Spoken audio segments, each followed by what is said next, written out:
O número de mortes de pessoas entre 20 e 39 anos em Maringá em decorrência da Covid-19 vem preocupando o setor da saúde. Quem conversa com a gente traz mais informações é o coordenador do Observatório Unicesumar Covid, Guaraci Silva. Tudo bem, professor? Tudo bem, Elaine. Um prazer mais uma vez estar aqui com vocês. Pois é, e a notícia não é boa, né, professor? Está tendo muita morte, né?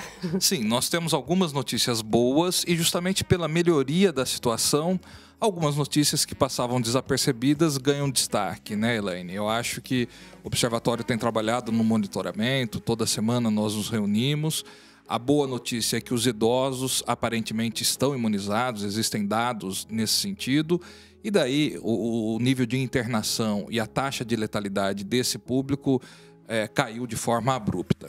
Com essa queda, a gente acaba buscando nos números, nos dados, outras informações, e de fato nessa semana nos chamou a atenção o pico de óbitos entre a população tanto de 20 a 40 como de 40 a 60 anos, né? Houve um crescimento significativo se comparado com os meses anteriores. Nessas duas faixas etárias, de idosos, como eu disse, tanto os casos de internação como de óbitos, felizmente, que são eles que são mais suscetíveis, caíram bastante. Aí pode ficar aquela coisa na cabeça das pessoas, né? Ah, mas os jovens sempre estiveram aí, então eles não pegavam Covid. Como é que fica isso na cabeça das pessoas? Nós também temos refletido sobre isso, né? Mas nós já observamos, nós que estamos aqui com os nossos alunos, né? Que de forma geral os jovens estão mais despreocupados, mais desatentos para os cuidados, porque há uma sensação, as próprias notícias são muito boas com relação ao público mais idoso e daí se generaliza isso. Então a nossa suspeita de outros pesquisadores também, é que haja um descuido, quase que uma situação mais confortável, ainda que aparente, para os jovens, que acaba induzindo eles a não respeitarem mais o distanciamento e os cuidados com a higiene. E assim, é importante lembrar que mesmo que os mais velhos, ou seja, os avós, de repente estejam vacinados, isso não impede essas pessoas de contrair a doença, né? E de sofrer com isso. Eles continuam contraindo, tem casos mais leves e em uma infinita maior parte dos casos não vão evoluir para casos graves ou para óbitos, mas eles continuam sendo transmissores, né? Então, esse descuido pode fazer com que o vírus permaneça circulando. Como a velocidade da vacinação aqui no Brasil ainda não está estável, o grande risco é o surgimento de novas variantes, né, que tanto nos preocupam, porque nem todas as vacinas têm respostas para todas as variantes.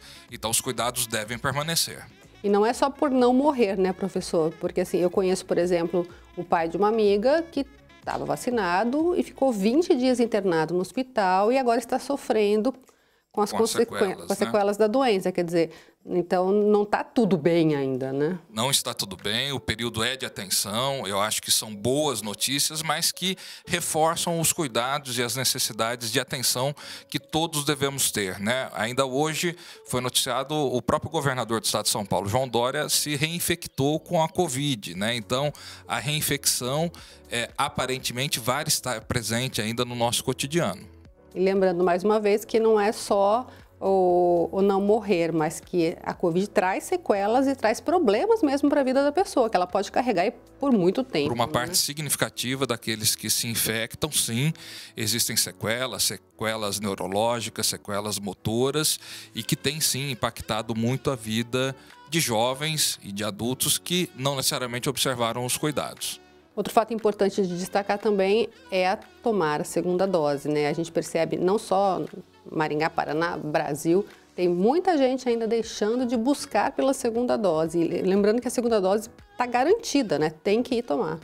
Tem que tomar, os estudos têm mostrado muito a importância da segunda dose. O último número disponível aqui em Maringá é que 2.000 maringaenses não compareceram à segunda dose e também esta é uma preocupação, né? Porque daí não completa o ciclo vacinal, não completa a imunidade de grupo e mais uma vez nós ficamos suscetíveis a novas variantes. Vale lembrar que amanhã a Prefeitura vai estar vacinando com a segunda dose, porque aguarda a chegada, né, de vacinas para a primeira dose. Então quem não tomou tem que procurar os postos, né, professor? Sim, e não é só uma atitude individual, mas sim uma atitude coletiva, né? Quando nós nos imunizamos, nós estamos preservando a nossa saúde e também da sociedade em que nós vivemos, Elaine. E o recado para os mais jovens, né, professor? Sim, eles de fato têm que tomar atenção. A aparente melhoria, em números até é uma melhoria real, mas ela não traz ainda o livramento da pandemia. E não dá nem para dizer que a gente não sabe mais como se cuidar, né? Porque já temos muita experiência nisso, uso de máscaras, álcool. Então, assim, dá para segurar mais um pouquinho para que, de repente, sei lá, fim do ano, começo do ano, quem sabe, né? Com boas expectativas, a gente possa ter uma vida começando a voltar ao normal, né, professor? Nós temos trabalhado com essa expectativa. Realmente, faz quase 1 ano e meio que nós estamos no período pandêmico. Mais 6 meses não vai fazer tanta diferença assim em atos que nós podemos evitar. Trabalho, por exemplo, nós sabemos que é essencial, né? Mas há algumas atividades que podem ser proteladas um pouco mais. Exatamente, ainda mais a moçada. Festa é bom, todo mundo gosta, mas segura mais um pouquinho, né, professor? É importante. Tá certo, muito obrigada. Foi um prazer.